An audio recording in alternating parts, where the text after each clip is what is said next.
After that, the problem. So what's the first thing that they will plug it in? Right. So whenever you're going to do pad testing, make sure you connect the pad tester directly to the single phase power socket. Not three phase. No three phases, and do not use extensions. Oh. Okay? Okay. When using extensions, there is an issue with fuses. There could be issues with polarity also. So to avoid such issues, connect it always directly to the single phase. Okay. Okay? Now, typically you're testing single phase appliances, portable appliances. Okay? So to connect it, you have a 3-pin socket here. This is where you're going to connect appliances like your kettle and your blowers. Okay? Those are class 1 and class 2 instruments. Okay? Now, you have a big display screen here which will show you the numerical values for different tests that is here on this end. Okay. Okay? There are different parameters that you can choose here individually. So with a click of a button, it will take you the respective parameters for testing, and will also show you the different ways to do the testing. Okay. Like circuit diagrams and stuff. But for easy identification, we have already given you the circuit diagrams for different testings here on this end. Okay. Okay, so even if you do not know how to do the testing, by looking at the screen, you can still refer this. Clear? Clear. Okay. On this end, apart from the 3-pin socket, you have 2 other jacks. The green jack is where you're going to connect your test lead Yes. for earthing, only for earthing. Okay, it says here bond testing, so you need to connect one end here. Okay.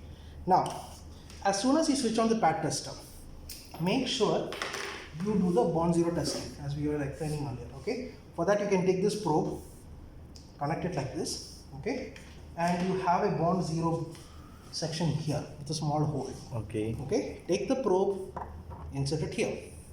Okay, for that you have a 0 button here. Okay. Click on 0, and within the next 2 seconds, there you get a value 0.03. Good. So now, That's for testing. yeah, so now the pad tester has understood that there is 0.03 ohms in this test lead.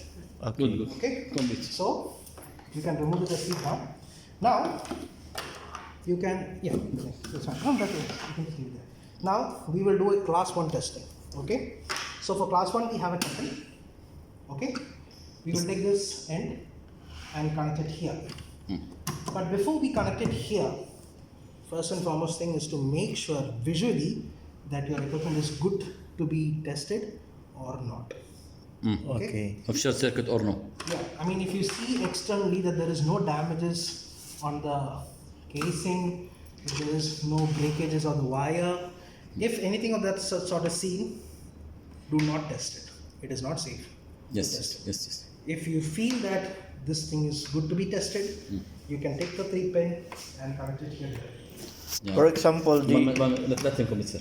Let him complete. Completed now. Give me a result here. Yeah. So now in this case, your unit that you're using will be running on 25 amps. Yes. There are 2 options of bond zero testing. One is 200 milliamps and 25 amps.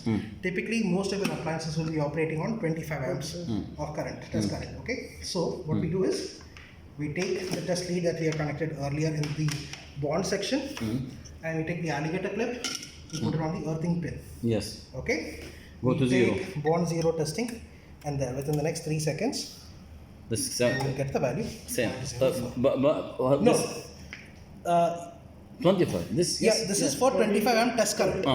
This That is of the appliance. I told you. This okay. Okay, so now you get the value here. It says 0.04. This And then- under 25 ampere. yeah, under 25 amps. From 0 ampere to 25 ampere. Yeah. Up no. No, Yes.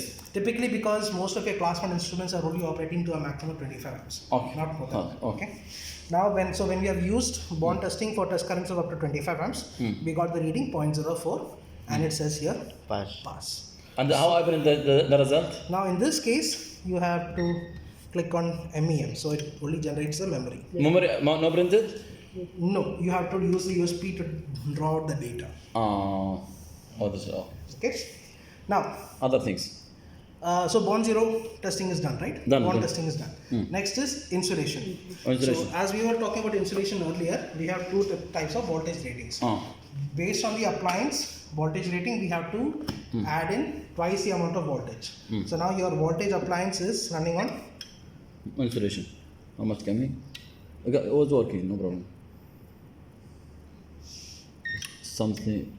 there. Right? That is, yeah, it's greater Fast. than 2999 mega ohms, and that's what you need to get. So, how much coming? 299 Mega ohms. mega ohm. Yeah. This correct? Yeah, that is correct, because you only have here 250 volt appliance. If in case you had a 110 volt appliance also, and you had that feature wherein you can test 110 volt, it will prompt you to choose what is the voltage rating of the device. Okay. In this case, you only have 250 volt, Okay. so the insulation test will only do one test. That's it. That's good. Other things. This, Okay. now to okay. Yeah. Next, you have iSub. What's I've meaning not iSub? talked about iSub here because iSub is not used.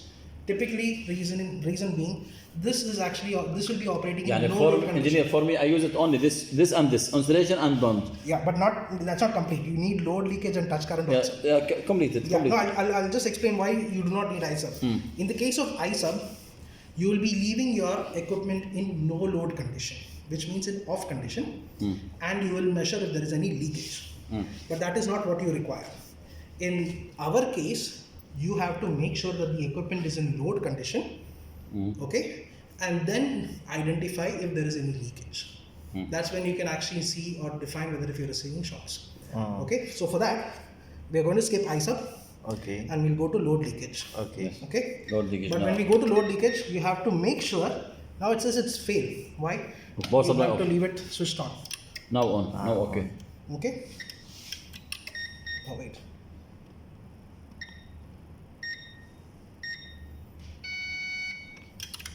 You have to hold it for a few seconds. Must be pressed. Yeah, you have to hold on to it. I'll show you again. You'll get a value there. 1.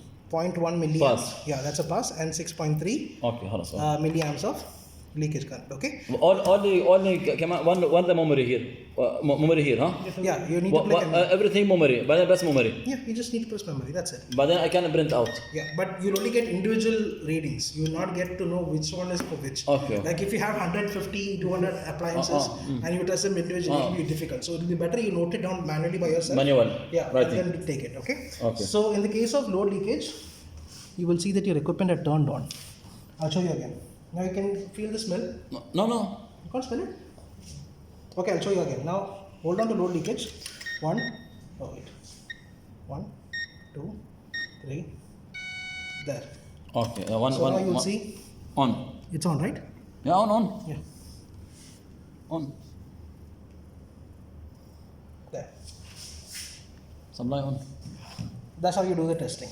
Okay? Just when off. No, don't off it. Don't off it. I won't try because of off this machine or on. No, that will off. Once the test is complete, it'll off by itself. Okay? Next one is touch current.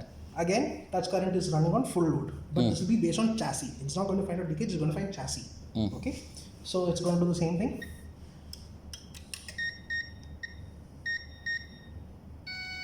Fail. Oh, right. Pass. This only press it. This only press. You just need to press This more press. This less press. Yeah. Okay? Stop. That's Finish. your test.